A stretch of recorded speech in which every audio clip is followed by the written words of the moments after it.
फाल्गुन पक्ष की पूर्णिमा मंगलवार 3 मार्च को चंद्र ग्रहण होगा। होली पर्व को लेकर ये ग्रहण किसी राशि में लाभकारी तो किसी में नुकसानदेह हो सकता है, जिसके लिए ज्योतिषाचार्य और विद्वान विभिन्न उपाय सुझाते हैं। भारत में ये ग्रस्तोदित चंद्र ग्रहण होगा जो मिजोरम, असम और कोलकाता यहाँ पर आधे घंटे से ज्यादा नजर आएगा, जबकि बालाघाट में चंद्र ग्रहण दिखाई नहीं पड़ेगा।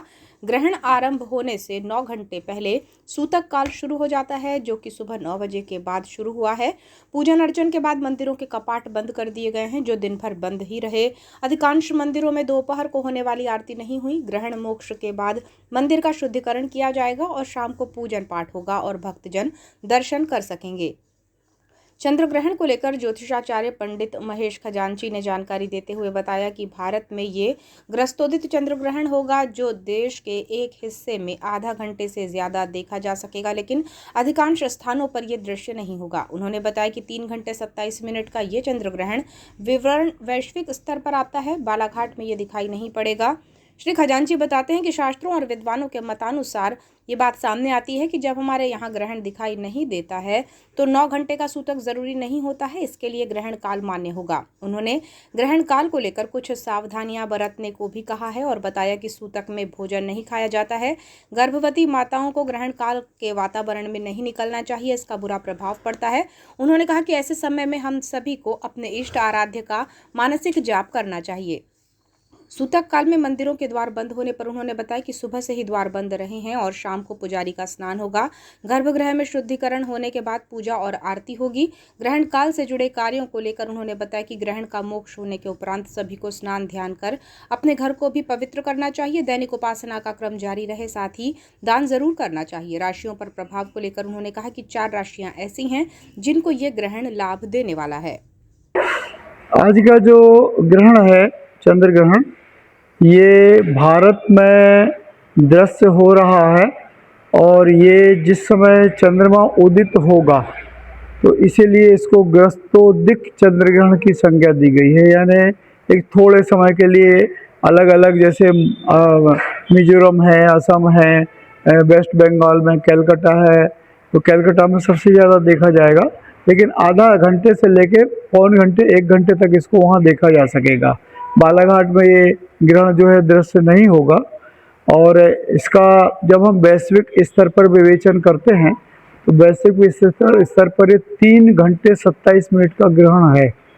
अर्थात 9 घंटे पहले यदि सूतक शुरू होता है वैश्विक स्तर का, तो वो सुबह 6 बजे से 6:20 से शाम के 6:47 तक होता है।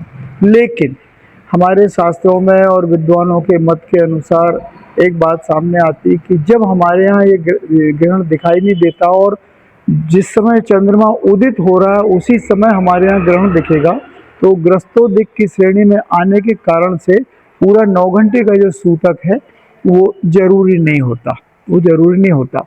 उसके लिए सूतक कौन सा मान्य होता है? जो ग्रहण का काल रहता है। तो 3:20 से 6:47 के शाम तक जो है वो ग्रहण रहेगा 3 घंटे 27 मिनट का।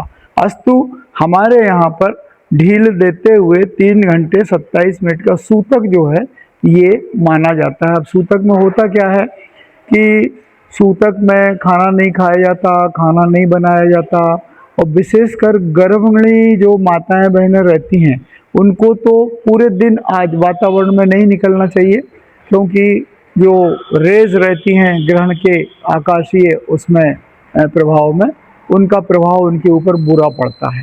और दूसरी चीज़, आज घर में भले ही दूसरी महिलाएं काम करें, लेकिन गर्भवती महिलाओं को जो धार वाली चीज़ें होती है, जैसे कैंची होती है, चाकू होता है, हंसिया होता है, या उदाहरण के नेल कटर होता है, इन चीज़ों का, इन औजारों का उपयोग नहीं करना चाहिए।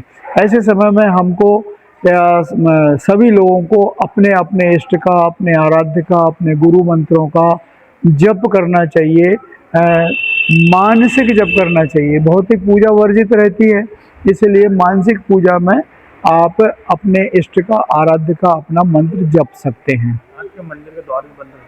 हाँ, मंदिर के द्वार सूतक काल में बंद रहे।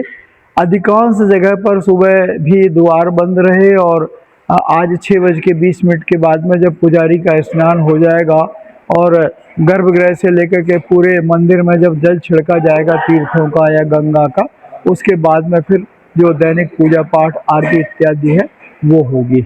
आज के दिन की बात बताऊं मैं गृहस्थों के लिए कि शाम के समय जैसे 6:20 पे गृहस्थ ये इसका ग्रहण का मोक्ष होता है, तो स्नान जरूर करना चाहिए, क्योंकि भारत में दृश्य ग्रह है और जहाँ दृश्य ग्रह होता है वहाँ उसका प्रभाव आकाशमंडल के कारण से हर व्यक्ति पर पड़ता है। तो स्नान ध्यान करके अपने घर को पवित्र करें, जल छिड़कें, पूजा की साफ सफाई करें और अपनी जो दैनिक उपासना इत्यादि का क्रम रहता है यदि हवन कर सकें तो बहुत अच्छा होता है। अच्छा, राशि और दान जरूर करना चाहिए। राशि आज देखिए सिर्फ 4 राशियां ऐसी हैं, मीन, वृश्चिक, सिंह और कन्या और तुला, कर्क और तुला, ये 4 राशियां ऐसी हैं जिनको ये ग्रहण लाभ देने वाला है। पर यहाँ पर लाभ की परिभाषा ये है कि लाभ कभी आसमान से नहीं टपकता। लाभ हमेशा व्यक्ति के पुरुषार्थ से आता है। उद्यमे वसते लक्ष्मी, आर्थिक लाभ के चांसेस इन राशियों के हैं, लेकिन जिसका उद्यम है, व्यापार है, नौकरी है, सब है, निश्चित रूप से उन्हें इसका लाभ होगा। शेष 8 राशियों को जो है ये अशुभ स्थिति में है।